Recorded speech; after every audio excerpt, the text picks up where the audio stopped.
Sejam bem-vindos à Casa Joana de Ângeles e que possamos agora sentar o nosso corpo, sentar a nossa mente e aquietar os nossos pensamentos. Aqueles que se sintam mais confortáveis, se quiserem fechar os seus olhos, nós vamos fazer a abertura da palestra de hoje. Senhor Deus, obrigado pela oportunidade de estarmos aqui reunidos em vosso nome. Que possamos, ó Pai, escutar a sua palavra, que é o alimento de nossa alma.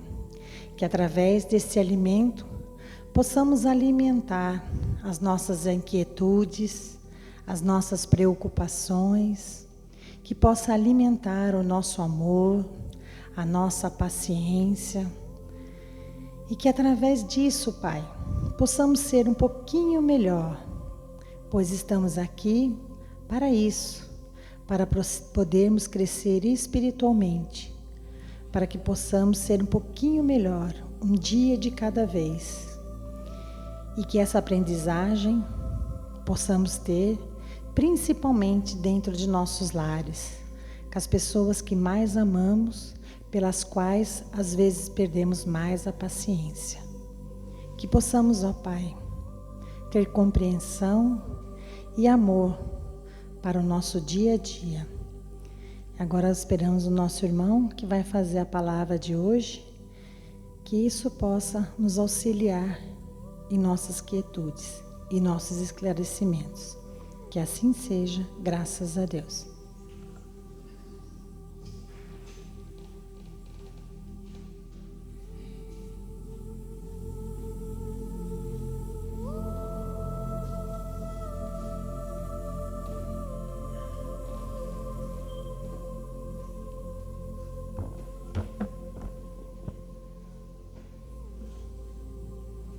Boa noite, gente.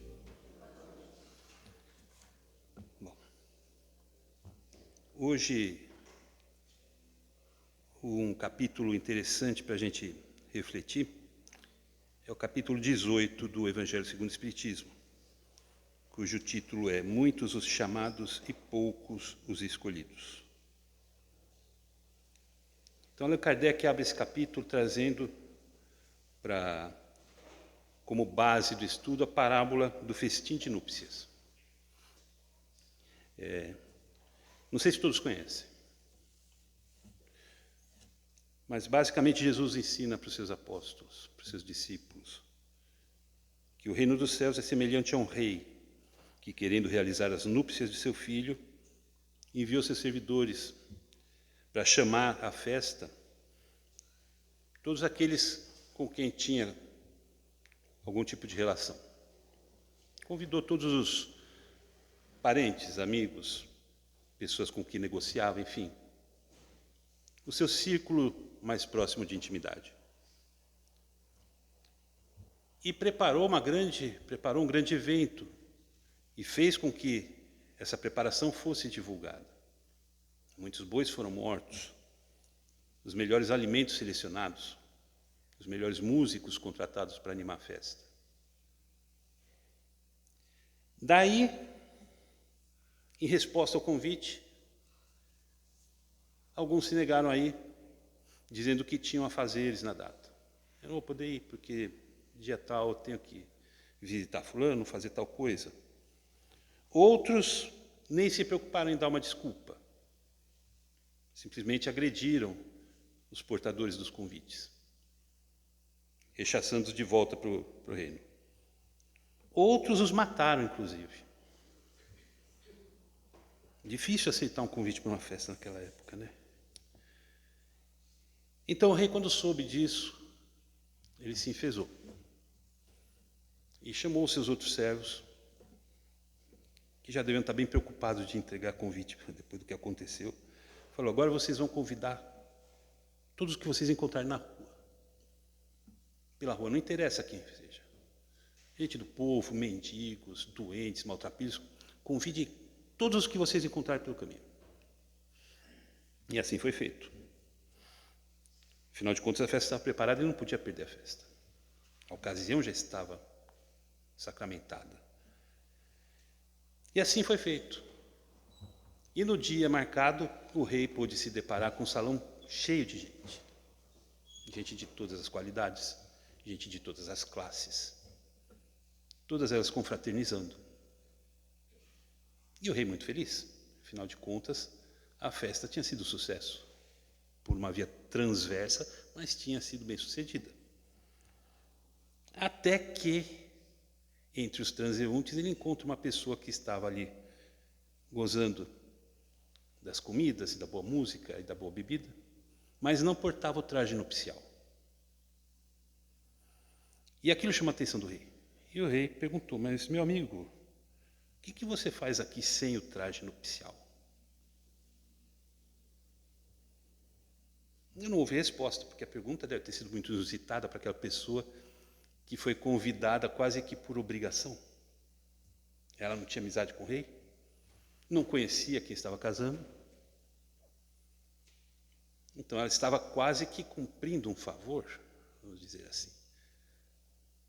Mas o rei não parou por aí, chamou os seus servos e falou: prendam, recolham esse sujeito, levem-o para fora e atem-no. Atem seus pés e suas mãos e deixem-o para fora.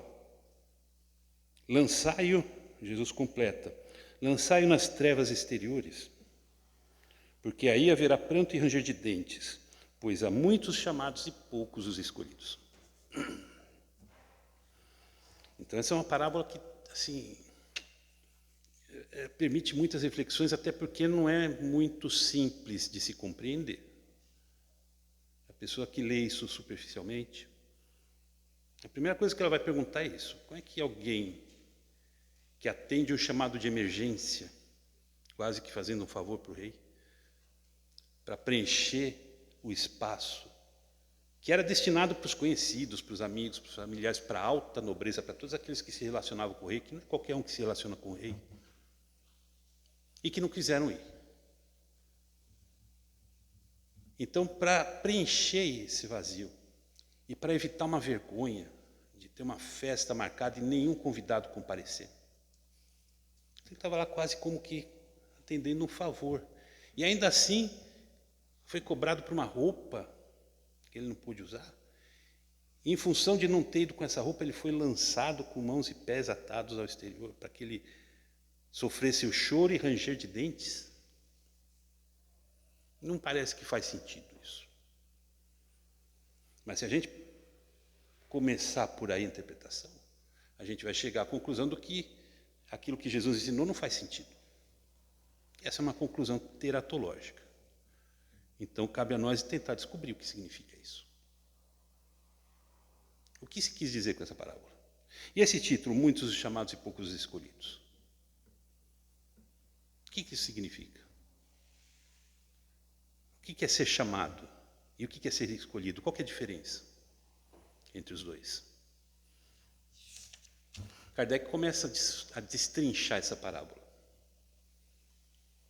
E ele vai pegando as analogias que Jesus utilizava. Em muitas de suas passagens, ele se valeu de analogias. Então, primeira coisa, né? Até como um alerta para a gente quando quer estudar o Evangelho. Entender o uso das analogias. Nada é, nas parábolas, aquilo que a letra da palavra demonstra. A letra do texto, literal, não é o significado daquilo que Jesus está ensinando. Do contrário, você vai ler aquela outra passagem no Sermão da Montanha, quando Jesus ensina: se seu olho é causa de pecado, arranque-o e jogue fora. Aí, todo mundo ia voltar para casa com uma colherzinha tentar tirar o olho. Não é por aí. Não é disso que se trata. Então, as comparações. A festa é o reino do céu. Começa por aí, Kardec explicando. A festa é o reino do céu. O rei é Deus. Então, Deus montou um festim no céu para todos aqueles que ele tinha em mente como que estivessem junto consigo. Quem estava junto com o Senhor naquela época, vamos dizer assim? Qual era o povo que andava junto com Deus, ou achava-se intitulado como escolhido de Deus? Aquele que recebeu a mão do Senhor para levar a sua mensagem e difundi-la nos quatro cantos. Era o povo judeu. Então, esses primeiros convidados representariam o povo judeu. Mas o que aconteceu e a tradição mostra para a gente? Como o povo judeu lidou com as questões relacionadas ao alto. É bem verdade que, com Moisés, eles aceitaram a ideia do Deus único. O primeiro passo, a primeira pedra do alicerce, foi quebrar o politeísmo e aceitar o Deus único. Isso os judeus fizeram. E passaram a viver sob um código estruturado a partir de leis básicas, né? Aquelas leis que Moisés trouxe, os 10 mandamentos, que a gente conhece, que depois foram desenvolvidos em outros preceitos que deram origem às leis mosaicas que vigem até hoje. Foram esses povos. Mas a revelação não se limitou aos 10 mandamentos. O conteúdo divino trazido para nós não se encerrou, não se completou com os 10 mandamentos. Ali foi só o começo. Tanto assim é que vários outros profetas foram enviados. E não só aqueles profetas que são mencionados no Velho Testamento. Não só esses. Foram vários em todos os cantos do planeta. Então, quando a gente pega, por exemplo, Confúcio, que viveu em torno de 7 séculos antes de Cristo, era um desses profetas. Buda, 6 séculos antes de Cristo, também era um desses profetas. Sócrates, na Grécia, 5 séculos antes de Cristo, também. Zoroastro, idem. Então, são vários. E a mensagem ainda fragmentada, de acordo com a capacidade de assimilação dos povos na época, ela foi difundida em todos os cantos do planeta. Num passo inicial, para que nós pudéssemos travar um contato com aquela mensagem. E a partir desse contato, então, buscar se aprofundar, buscar entender ela com mais profundidade. E esse mergulho em profundidade ampliaria esse conhecimento, ampliaria essa difusão. Até que veio Jesus. Jesus não trouxe nada de novo, de inovador, com relação a tudo aquilo que já havia sido trazido por partes, por todos esses profetas. A gente pega, por exemplo, a regra de ouro que o Evangelho traz, quando Jesus fala expressamente, né? Fazei com o próximo aquilo que você gostaria que fizessem a você. Mas esse preceito, exatamente nesse sentido, já estava contido nos livros de Zoroastro. Então é uma verdade universal. E a verdade universal, ela existe antes dos tempos serem criados aqui no planeta. Jesus só está reavivando para nós. Mas esses profetas que vieram para desenvolver, para ampliar, para aprofundar esse conhecimento, eles foram tratados muito mal, via de regra, pelos judeus. Nos próprios livros do Velho Testamento a gente encontra isso, né? Profetas foram mortos, profetas foram exilados, profetas foram expulsos, degredados do povo. Daí Jesus falar em outra ocasião, né, que esse povo me honra com as palavras, mas ele me tortura pelo coração.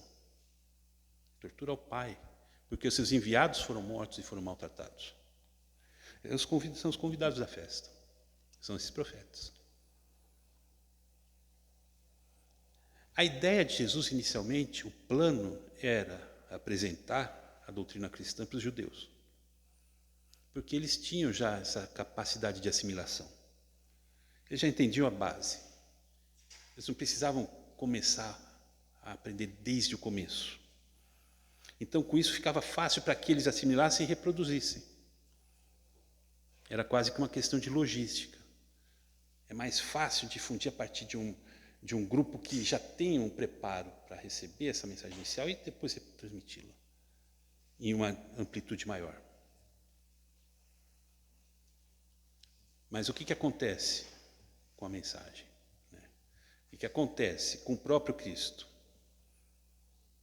O próprio Cristo, que seria o Filho, que veio fazer essa comunhão, esse matrimônio alegórico com a própria humanidade da Terra. No sentido de completar essa união com o divino, com as leis de Deus, para que elas pudessem, então, concretizar-se plenamente através de nós. Foi para a cruz. Mas aí, como Jesus, na sua caminhada, percebeu, afinal, não sei quem daqui já assistiu ou assiste aquela série The Chosen, que mostra bem, é bacana aquilo lá. Quase todo capítulo tem um momento em que algum sacerdote, algum rabino está lá criticando, está lá planejando, tramando contra o Cristo. Por causa do que ele ensina, por causa do que ele fala, por causa das coisas que ele faz.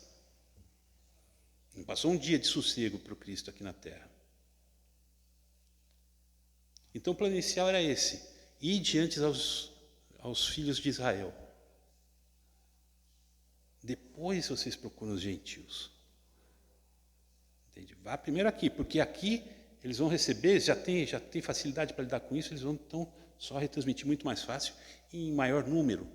A mensagem vai se espalhar mais rapidamente. Mas não foi isso que aconteceu. Então foi preciso inverter o plano. Vá para os gentios. Se aqui não deu certo, por motivos de interesse egoístico, personalista, daqueles integrantes das castas judaicas, aqueles que tinham o poder de decisão, vá para os gentios. Leve a mensagem para os gentios. Que foi o que Paulo fez depois. Aqui já tinha assim uma antivisão do Cristo sobre o que ia acontecer. Paulo, que foi o grande profeta do cristianismo, levou para os gentios. Não foi perder tempo com os judeus. Ele próprio, judeu, doutor da lei, ele foi enxotado do meio. Vai para os gentios.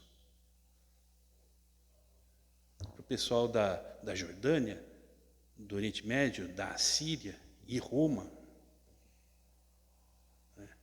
O antro dos depravados, segundo os judeus. Um povo que não tinha religião, que não tinha hábitos, que não tinha cultura, que só pensava em conquistas e sangue e guerras. Era a pior imagem que os judeus tinham de uma civilização, eram os romanos. E ainda por cima cobrava imposto, mais essa. Era pior. Ele foi lá para difundir. O último posto de Paulo foi em Roma. Então, os mendigos que vêm para a festa são essa segunda leva. São os gentios. A mensagem de Deus, então, ela não é exclusivista.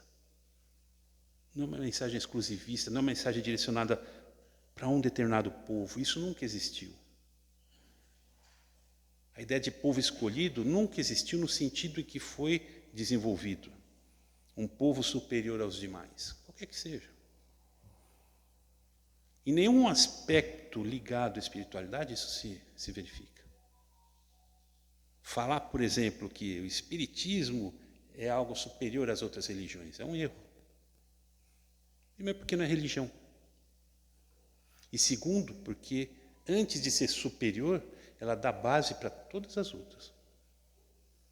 O espiritismo bem compreendido, bem vivido, bem aprendido, ele não faz diferença nenhuma para quem é católico, para quem é muçulmano, para quem é judeu, para quem é evangélico.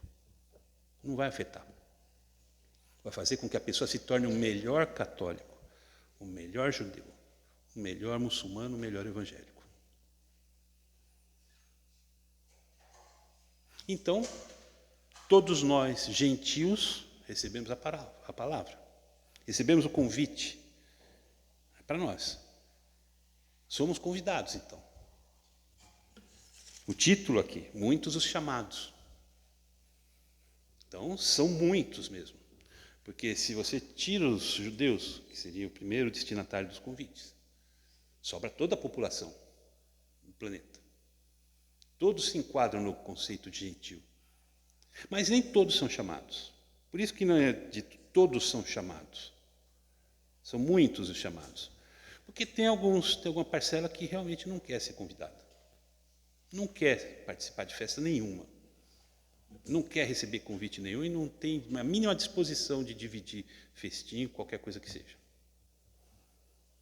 E isso é respeitado pelo rei, por Deus. Em homenagem ao livre-arbítrio que ele próprio nos concedeu. Quem não quer, não quer. Não tem problema. Não tem problema. Zero problema. Agora, a maioria quer. A gente pega os resultados do censo, por exemplo.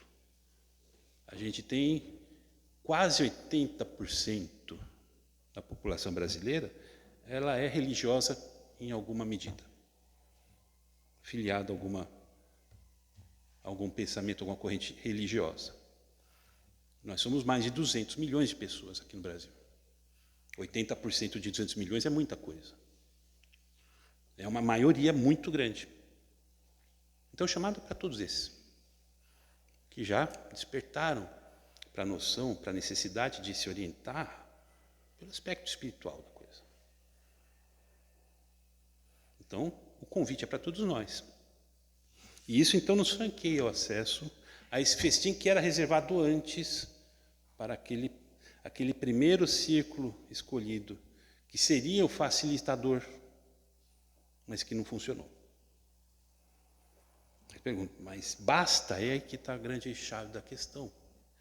E o que responde essa parábola? O convite só não basta. O convite não vai bastar para você chegar lá, garantir o seu acesso e se divertir na festa. Não vai bastar. Há uma exigência, o traje nupcial. Você precisa estar de acordo com o padrão daquele que convida. Você precisa estar de acordo com o nível, né, com o ambiente em que está aquele que te convidou. E isso se dá minimamente através do uso do traje nupcial, segundo a tradição da época que Jesus contou a parábola. O que é o traje nupcial? É uma roupa. É até perigoso fazer esse tipo de pergunta, porque tem muita gente que vai acreditar que é. Aquela mesma pessoa que pensa que a gente consegue realizar, concretizar nosso crescimento, a nossa evolução espiritual, realizar a nossa vida, a nossa existência como uma boa existência dentro dos padrões cristãos, porque eu frequento a missa todo domingo, porque eu vou todo sábado confessar os meus pecados para o padre, e domingo eu participo da Eucaristia, porque eu vou toda semana no centro ouvir palestra, tomo água magnetizada, ou eu vou ao templo, ouvir o pastor toda semana, pago o meu dízimo, os 10% tudo direitinho, e isso está tudo certo. Isso me faz um bom cristão. Esse pensamento é o pensamento de quem vai na festa, sem o traje nupcial. Basta o convite. Eu fui convidado, não fui? Está aqui. Entrei lá e vou curtir, vou usufruir das benesses. Não é assim. Aí você falar que a roupa, alguém vai assumir, vai falar, opa, preciso de uma roupa então. Aí viram aquelas roupas, uma mais elaborada que a outra, querendo achar. Este é o traje nupcial, uma roupa mais bonita, fios de ouro, pedras preciosas. Alguma semelhança que a gente vê com os religiosos do passado, né? Que se vestiam de paramentos todos ornamentados com ouro e pedras preciosas, para quê? Mas não é isso. O traje nupcial interior. O traje nupcial se resume numa palavrinha: amor. É o que Kardec fala. Não basta ser convidado, não basta levar o nome de cristão. Eu sou cristão, ó, o meu convite está aqui, ó. Eu faço tudo que está no livrinho. Ajoelho, benzo, passo no tratamento, na assistência fraterna, faço, tudo bonitinho, dou cesta básica. É preciso, antes de tudo, e como condição expressa, estar revestido com a roupa nupcial, quer dizer, ter a pureza de coração e praticar a lei segundo o Espírito. Lei que se resume nessas palavras: fora da caridade não há salvação.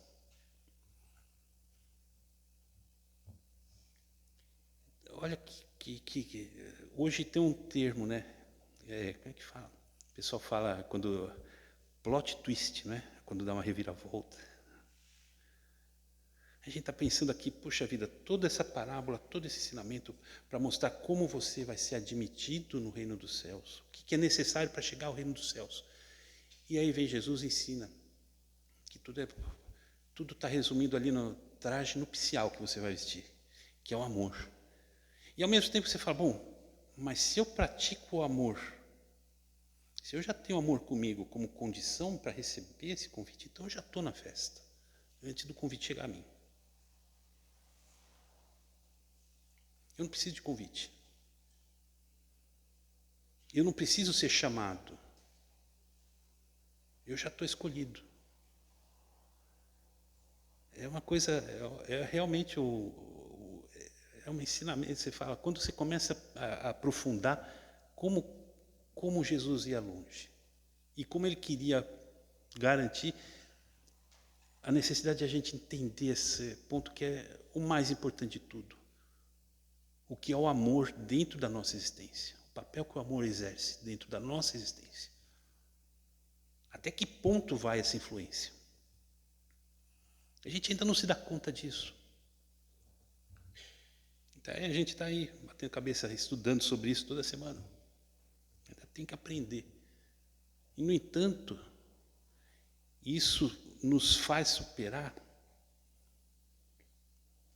obstáculos, dificuldades de uma forma muito leve. A gente poupa muitas desilusões quando entende isso. E aqui eu acho legal a gente trazer, porque cabe nesse contexto, a passagem do jovem rico, que também é muito elucidativa desse tipo, de como esse convite, ele não é oferecido, ele se materializa em nós antes da oferta. Porque o jovem rico, o que aconteceu com ele? Ele encontrou o Cristo, ele foi até ele, mestre, o que eu faço, o que eu preciso fazer para ganhar o reino do céu? E Jesus falou, olha, é fácil, siga os mandamentos. Ele era judeu, né? Siga os mandamentos. E aí o jovem ficou todo feliz, porque ele fala, mestre, isso eu já faço desde criança. Crescido em família judaica, né? Deve ter sido família que teve acesso, né, à religião, a estudar com os rabinos, conhecer os livros, as escrituras. Isso eu já faço desde pequeno. Pronto. Aí Jesus fala, bom, então te falta uma coisa. E aí ele fala, vende tudo o que você tem, dá para os pobres. E com isso você vai receber um tesouro nos céus. E aí você vem e me segue. E aí o jovem ficou triste e foi embora. Porque ele tinha muitas coisas, muitos bens. E a ideia de vender tudo não caiu bem dentro dele. Mas veja, ele já fazia, ele cumpria todos os mandamentos. Os 10 mandamentos. Eu não lembro de cabeça quais são os 10. Né? Acho que eu chego nos 8. Mas é a base de tudo. Que Jesus mesmo falou, eu não vim destruir a lei. Eu vim dar cumprimento. A lei é baseada nos mandamentos. Além de amar a Deus e de honrar os pais, ele tem uma série de nãos. Não matar, não roubar, não adulterar, não cobiçar, não prestar falso testemunho. E tem mais alguns nãos. Né? Ele fazia tudo isso. Eles falam, por que ele não tinha o convite? Por que Jesus não falou, então, opa, está dentro? Porque faltava uma coisa. O dar as coisas ao pobre, pensar, abnegar-se, diante do necessitado. Isso é amor. E ele não tinha. Ele fazia todos os mandamentos. E muitos de nós, todos nós, cumprimos basicamente os 10 mandamentos. Pelo menos 8 a gente consegue cumprir, normalmente. Quem daqui matou alguém ou pretende matar alguém? Não pretende, não. Só no matar, no verbo mesmo. Quem que já matou ou está em vias de matar alguém aqui? Ninguém. Tem gente que não mata. Mas não significa que eu não queira matar. É que eu não posso. Porque se matar, eu vou ficar 20 anos na cadeia. Entende? Então a gente tem condicionamentos. Tá? Não cobiçar a mulher alheia. A gente não pula cerca. Mas por quê? Porque muito provavelmente, se for descoberto, vai levar uma surra. Fora as consequências legais. Vai ser destituído de seus bens e tudo mais. Então, não pula, porque não vai se dar bem, mas pode estar à vontade ali, latente. Os condicionamentos impedem que a gente faça isso. Com o jovem rico era assim. Ele cumpria os mandamentos, mas por quê? Porque as convenções sociais impunham. Mas isso não é amor. A convenção social não representa você ter o seu convite. Não representa você ser um escolhido. Você está entre os chamados, porque o convite foi aberto. Era para alcançar o maior número de pessoas possível, não todos. Aqueles que não querem, eles vão ser respeitados na sua vontade, mas a maioria vai ser atingida. Mas, como condição. É preciso mostrar que não é só, você não está só atendendo ao chamado, você é um escolhido. E você se faz escolhido por quê? Porque você já tem dentro de si aquilo que é necessário. Ainda que seja em germe. O amor. Ainda que seja no germe. Tem muita gente que fala, eu não quero saber de nada nesse mundo. Ou, por causa das circunstâncias com que o mundo hoje está se desenvolvendo, muito duras, muito difíceis, aí a gente esfria. Está lá em Mateus, né? O amor de muitos esfriará. É o que está acontecendo. Aí a pessoa fala assim, não, mas hoje eu gosto mais dos meus animais do que de gente. Eu amo meu carro, meu fusquinha, eu amo meu fusquinha. Então, até esse coração mais empedernido, mais embrutecido, ele tem o sentimento do amor. E Kardec coloca isso. Ele faz essa distinção. Por quê? Ainda que seja por coisas, por animais, mas ninguém consegue deixar de amar. O amor encontra uma força para se manifestar porque é da nossa essência.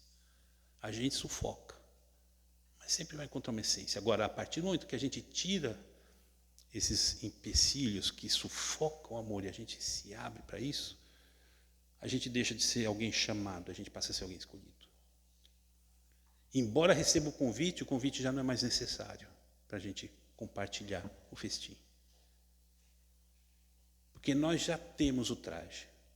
O traje ele está em nós, na nossa existência, a gente vive com ele. O máximo que a gente pode conseguir fazer é torná-lo mais alvejante, torná-lo mais brilhante, mais chamativo, conforme esse amor vai se desenvolvendo, mas ele já está lá. Então a gente entende a diferença, chamados e escolhidos. Aí a pergunta, o que nós somos? Onde a gente está situado? Entre os chamados ou escolhidos? O que queremos para nós? Está entre os chamados ou escolhidos? É isso que a espiritualidade veio tentar esclarecer para nós, nos mostrar como melhor solução a partir do que está compilado nas obras de Kardec. É preciso que a gente entenda, é preciso que a gente estude para poder aprender isso aqui, entender e sair desse conjunto, esperar ser chamado. Eu quero receber o chamado. Não, o chamado a gente recebe toda hora, mas a gente não consegue atender. E atender não é vir ao centro, igreja, não é disso que se trata. É amor. Só entendendo isso é que a gente vai passar de um grupo para o outro. Então veja como é interessante, como é importante entender isso, como é importante a gente... Aí volta a se falar, né? A gente fala muito aqui, precisa estudar, precisa ler os livros e tal, né? Não é cobrando, aqui não tem prova, não tem final de ano, aprovação, reprovação, não tem nada disso. É para a nossa condição pessoal se tornar melhor, é uma necessidade. Reprovação a gente vê pessoalmente no nosso dia a dia, né? Por não entender as coisas, por não saber as coisas da forma correta. Então, fica o convite para estudarem.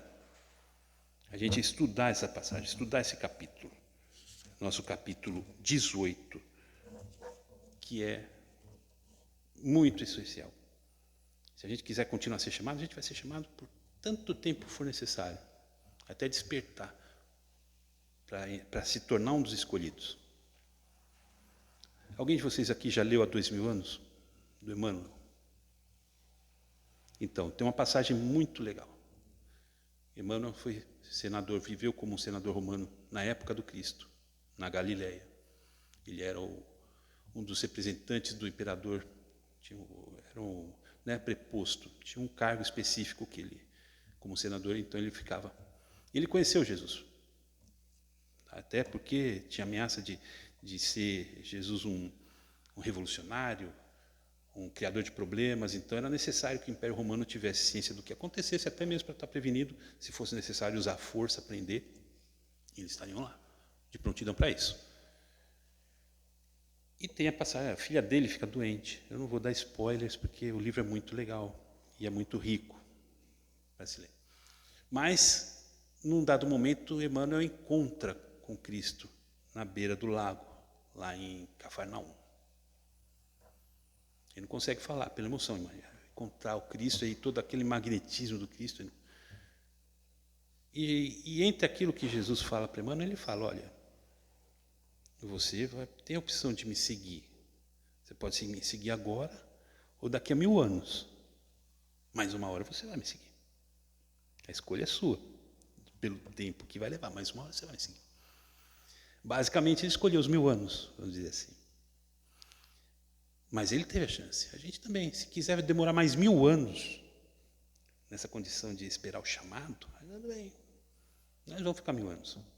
Porque o nosso livre-arbítrio não vai ser violado. A gente fica. Agora, a gente vai saber lidar com as consequências disso, ficar batendo cabeça por mais 1000 anos? É isso que essa que é a questão, né? Então, é uma lógica de ganho de benefício, custo-benefício, né? Então, também nesse ponto a gente devia entender melhor, buscar entender melhor essas coisas. Então fica o convite. Capítulo 18, vocês vão ler, vocês vão estudar bastante, vocês vão ver como isso aqui é rico, como é profundo. Agradeço a paciência de vocês, desejo a vocês uma excelente semana, que Deus nos abençoe a todos e que até o próximo encontro a gente possa desenvolver mais essas questões e essas reflexões para continuar nossa prosa. Muito obrigado. Agora,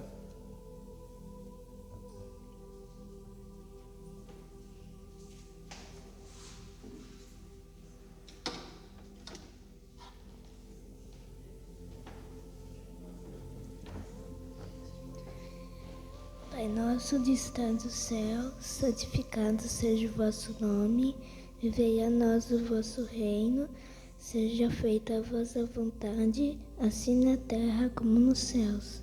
O pão nosso de cada dia nos dai hoje, perdoai as nossas ofensas, assim como nós perdoamos a quem nos tem ofendido, e não nos deixe cair em tentações, e livra-nos de todo o mal, que assim seja, graças a Deus, graças a Jesus. Amém.